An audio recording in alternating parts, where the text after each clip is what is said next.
Hello, everybody. We are reviewing a Ticat loss this week, unfortunately. Please excuse me if my voice is a little hoarse. There's been some, let's just call it food poisoning related adventures this weekend. So, Ticats losing 43-28 to the Calgary Stampeders. Not the end of the world in the sense that the Stampeders have been a fairly close to unbeatable team this season and are by far the favorites to win dominate, being that they are 10-2 and the next best record in the league is 7-5, held by the Edmonton Eskimos, Saskatchewan Roughriders, and Ottawa Redblacks. Ticats have slipped to 6-6, still in a playoff position picture, even ahead of the crossover team, which is the BC Lions at 5-6. I believe we're facing BC next week. Are we not? I am correct. We are facing BC, so that's a big game. Much more important in that regard. Winnipeg has been crapping it lately, down to 5-7. So, someone during the fifth quarter mentioned that Ticat fans are a little bit too happy with mediocrity. And to a degree, I agree with him. But you also have to be realistic about things right now, is that this team has gone through a major reinnovation with June Jones taking over, with new assistant coaches, with a quarterback who, for the first time in his career, is a starter. I think mediocrity was relatively the only thing that could be hoped for this season. But let's get into the negatives. We'll start with the positives. The Ticats played pretty well in the first half, trailing by just one at the end of the second quarter. The defense was playing very well and had largely stagnated Bo Levi Mitchell and the Calgary offense. And that really didn't end for most of the game. I mean, even at the end of this thing, Bo Levi Mitchell did not have fantastic numbers and so the defense played pretty solidly, including bringing in a pair of touchdowns, Delvin Breaux returning a fumble for a touchdown, and Larry Dean with an interception for a touchdown. And it wasn't until the second quarter, or the second half, pardon me, that things really started to fall apart. And keep in mind that the Ticats offense was anemic throughout pretty much this whole game, and that's definitely a bit of a problem when it comes to anything really. When it comes down to it, Jeremiah Masoli finished this game 23 of 37 for 210 yards with two very bad interceptions. He is definitely feeling the problems with having Brandon Banks out of the lineup, having Jalen Saunders out of the lineup, and having Chris Williams out of the lineup. Now, Banks may return. Williams and Saunders are done for the season. This team is going to have to find something more than Luke Tasker, who was targeted 9 times, hauling in 6 catches for 60 yards. The next most productive receiver on the team was Mike Jones and Terrence Tolliver. Jones hauling in 4 out of 5 targets for 32 yards, and Terrence Tolliver was targeted 8 times, only hauled in 3 of those for 34 yards. Definitely the chemistry was lacking between Masoli and his receivers outside of Tasker and Jones. And I suppose you could say Alex Green, who was targeted 3 times, caught 2 for 19 yards. Sean Thomas Erlington was also had a catch for 19 yards. Felix Faubert-Lucier actually had a pretty decent game by his standards. He hauled in all of his targets, 4 for 22 yards. And Rashad Lawrence took in 3 out of 6 targets for 24 yards. Not a great game in that regard. Alex Green was acceptable running the ball, 9 carries for 51 yards. Not really much else otherwise. Sean Thomas Erlington had 3 carries for 16 yards, and Masoli had 4 yards on 3 carries. Masoli's standard problems are still there. He doesn't throw the ball away quickly enough when he is under pressure, doesn't recognize broken plays nearly with the efficiency I would like to see, and the offensive line took a step back from where they were. That could be that Calgary's front 7 is just really good at generating pressure, and they are, so that's a possibility.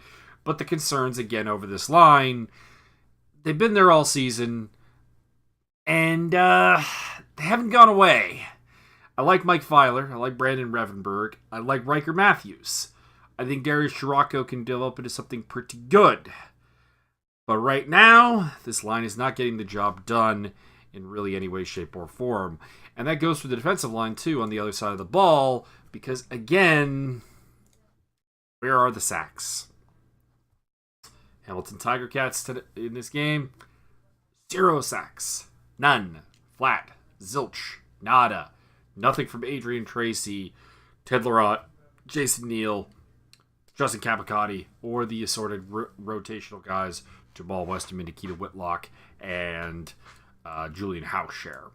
Nothing there. Some good performances, though, from the defense on its total. I mean, I thought Larry Dean had a great game. He had the big interception. He had 8 tackles. Fantastic game. Don Unamba was involved in a couple of big plays. Only actually had the 3 tackles, but he forced the fumble. Had a couple of good deflections. Put some pressure on Bo Levi Mitchell as well. I thought Josh Johnson did pretty well for being stepped into the starting lineup relatively late. I think, again, this defense is pretty good. The only person I really have to give thumbs down to outside of the line and his inability to produce pressure was Mike Daly. Mike Daly had 5 tackles, but his tackling has been grossly inconsistent really throughout the season. And I was actually relatively happy with him getting the starting role at the beginning of the season, and at times it has worked because I do believe that he has a better presence as a safety than Courtney Steven does, who I feel is more of a defensive back who was pressed into the safety role. But, man, there was one particular one on a touchdown by, I think it was Bagleton, where he caught Bagleton's leg as Bagleton is running down the field and still could not bring him down. Like that's a single leg takedown in wrestling. That is some easy stuff to handle when a guy's that off balance and trying to run. That was pretty bad. Interesting note, though, in this game, and something that I hope the league looks into, because it does check out. It is the rule, but apparently you are allowed to grab an opponent's hair while making a tackle from behind. Kind of like a horse collar position almost, but if you don't grab the uniform, but rather grab the hair, that is completely legal. That is some seriously effed up stuff. Like, I understand the rules were probably written when short hair and there wasn't really hair sticking out of the back of the helmet or anything.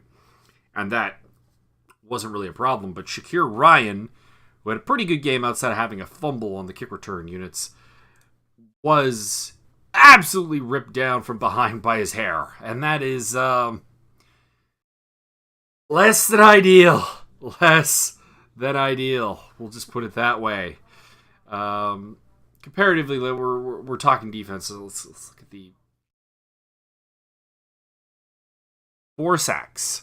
2 from James Vontiers, 1 for Jagarid Davis, and 1 from Junior Turner. That needs to be far, far better than it has been. This is problematic.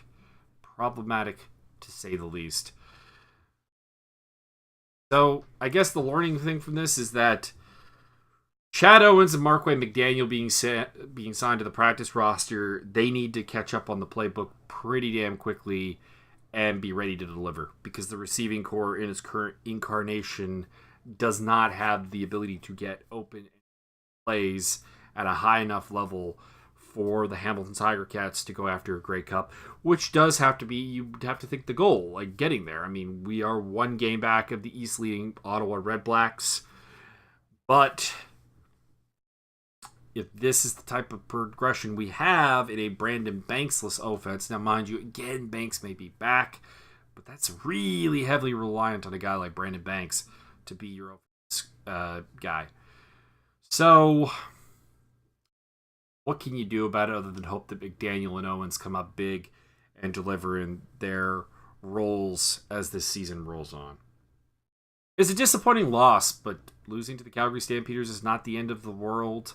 And I am stunned, absolutely stunned, that there are still Hamilton Tigercat fans who wish we had gone with Johnny Manziel as the starting quarterback.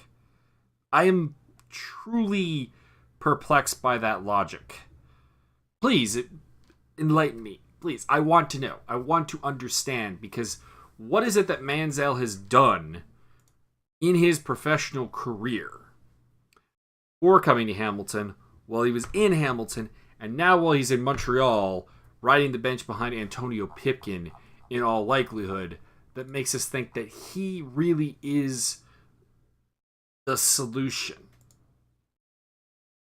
because I'm greatly puzzled by this. Now, granted, he may be back in the starting lineup after Pipkin's 11 for 22, 95 yards, 4 interception performance against the BC Lions, which was straight hot garbage.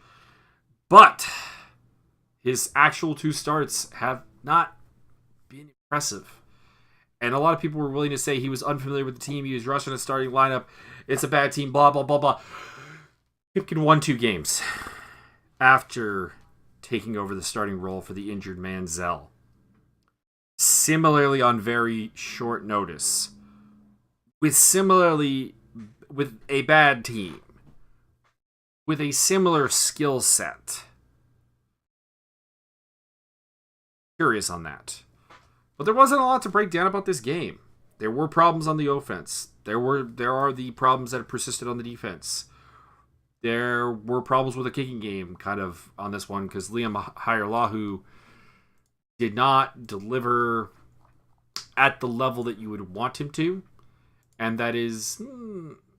And there were some people talking about practice. I don't go to practice. I can't state any truth to these thoughts. But Hajrullahu did have a missed field goal. He did have a missed extra point that were in pretty makeable range. On the season overall, not bad. 43.9 yards per punt. 30 of 35 on field goals. Haven't really had a tremendous amount to complain about yet. Missed 11 field goals all of last year. He's missed only 5 this year. 2 last year, long of 50. So, I don't know. Hopefully he has a bounce back game and delivers. But if the truth of the matter that he hasn't really been practicing a lot in practice and he only comes on like for the full field drills or whatever. I do remember going to some practices when Justin Medlock was our kicker, and he would be kicking pretty much constantly on the backup field behind the main practice field. So maybe start hitting those, because I can't really make any excuses with the whole Hamilton's wind is weird. Hamilton's wind is weird, but it's your home field, so that should be, if anything, an advantage to you. And we have seen other kickers outkick you in your own home field. So, Ticats dropped to 6-6. 1 game back of Ottawa. We have the 5-6 BC Lions next week. Big game. If we can get a win there, it does a lot for us. Who is Ottawa playing? I guess would be the relevant question in this equation. Can we expect an Ottawa loss? Playing against Edmonton. Problematic. We'll see. There's a good chance we can make up some ground there. So enjoy the game next week, and hopefully the days of mediocre Hamilton Ticat football are behind us in the near future. But I don't think it will be this season.